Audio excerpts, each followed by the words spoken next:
Meski banyak petani padi gagal panen dampak kemarau, harga gabah justru anjlok karena seharusnya harga gabah meningkat akibat pasokan berkurang.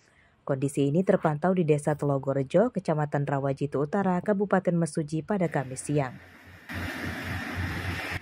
Beberapa petani di desa ini masih bisa panen meski kemarau. Namun mereka mengeluhkan turunnya harga gabah yang semula mencapai Rp6.700 per kilogram, kini turun jadi Rp5.900 per kilogram. Kondisi tersebut menyulitkan para petani karena modal yang dikeluarkan tidak sebanding dengan hasil yang diraih. Para petani menduga ada permainan harga di tingkat tengkulak. Dengar-dengar sih harga pada sekarang ini saat ini turun, Pak. Apa Pak harapan ke pemerintah Pak? Ya mudah-mudahan harapan ke pemerintah jangan padi itu tiap hari turun. Ini distabilkan lah harga padi itu karena ini mengingat pada saat ini musim kemarau yang jelas intinya banyak petani yang kurang hasil panennya. Saat ini yang lain penanaman di luar bulan 6 ini dapatnya ada, yaitu panen kurang maksimal. Yang biasanya dapat 60, rata-rata nanti misalnya hanya 50 bahkan 45 dan sebagainya. Sehingga kalau yang tanamannya di atas bulan 6 masih maksimal 60, bahkan ada yang dapat 80, ada yang bahkan 90. Selain harga gabah yang anjlok, penderitaan para petani kian bertambah karena hasil panennya menurun dampak kemarau. Hasil panen petani kini hanya di kisaran 4 ton per hektar, padahal saat cuaca normal bisa mencapai 7 ton per hektar. Petani berharap pemerintah menyerap gabah mereka untuk kebutuhan bulog sehingga harga gabah lebih stabil. Mustaqim melaporkan dari Mesuji.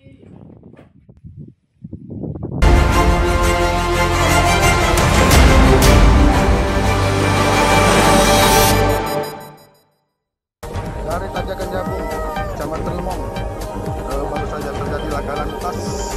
Kecelakaan mobil minibus tertimpa truk box tronton bermuatan ikan beku kemasan terjadi di Jalan Turunan Curam dan berkelok di Jalan Sumatera Lintas Barat, Desa Jabung, Kecamatan Lemong, pesisir barat pada Sabtu sore.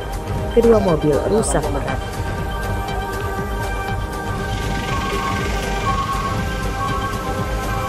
Menurut polisi, kecelakaan bermula saat truk yang sedang melaju dari arah Bengkulu menuju Lampung kehilangan kendali akibat rem blok. Truk terguling-guling yang kemudian menabrak dan menimpa minibus yang sedang menanjak dari arah lawan.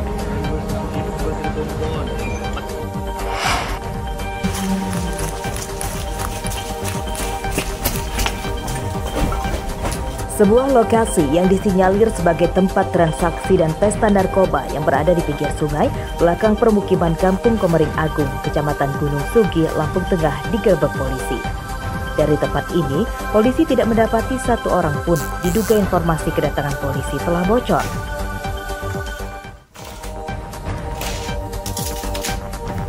Di tempat ini terdapat 5 gubuk berdinding bambu yang diduga adalah tempat yang disewakan untuk pesta narkoba.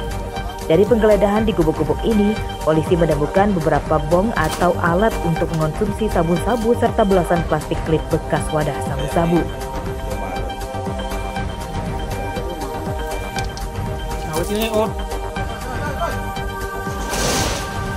Untuk memberantas tempat ini sebagai markas pesta narkoba, polisi kemudian membakar gubuk-gubuk ini.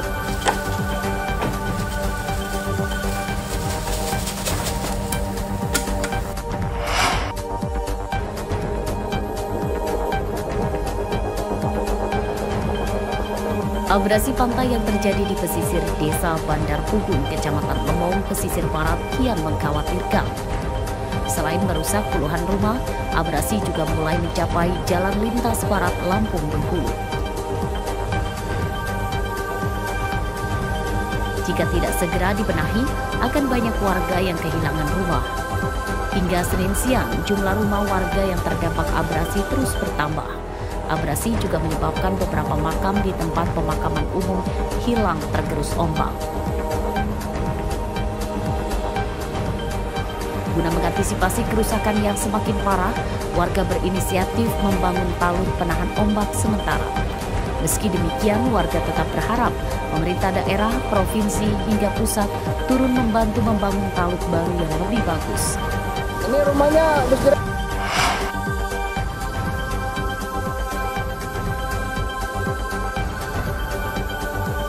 Tim Gabungan Imigrasi Kota Bumi dan Polres Pesisir Barat menangkap 7 warga negara asing di sebuah tempat penginapan. di tempat wisata pantai di Desa Walur, Kecamatan Krui Selatan. Mereka yang ditangkap adalah 3 warga Brasil dan 4 warga Chili.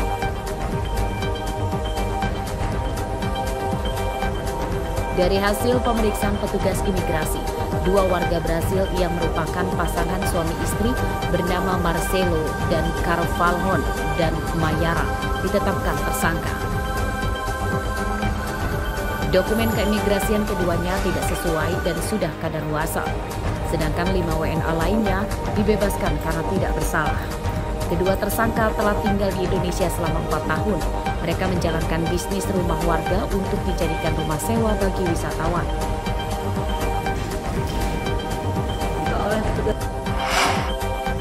Pelan mas, pelan aja. Tahan mas. Pelan mas, pelan aja. Seorang sopir truk dan kondekturnya terjebak dalam kabin setelah kendaraannya bertabrakan dengan truk box di Jalan Lintas Rawajitu, Desa Tunggal Jaya, Kecamatan Banjarmargo, Tulang Bawang, Rabu siang. Evakuasi kedua korban berlangsung dramatis.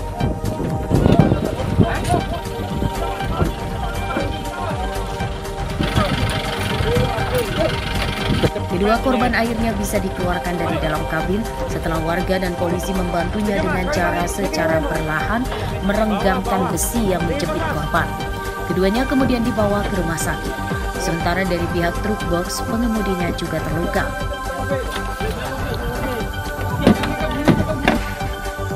Para korban belum bisa dimintai keterangan.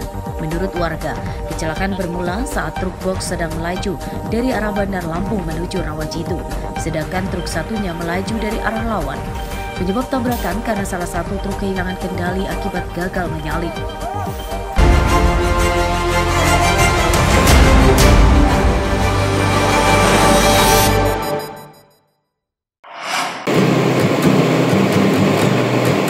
Jika Anda sakit, tempat yang biasanya dituju pasti puskesmas atau rumah sakit.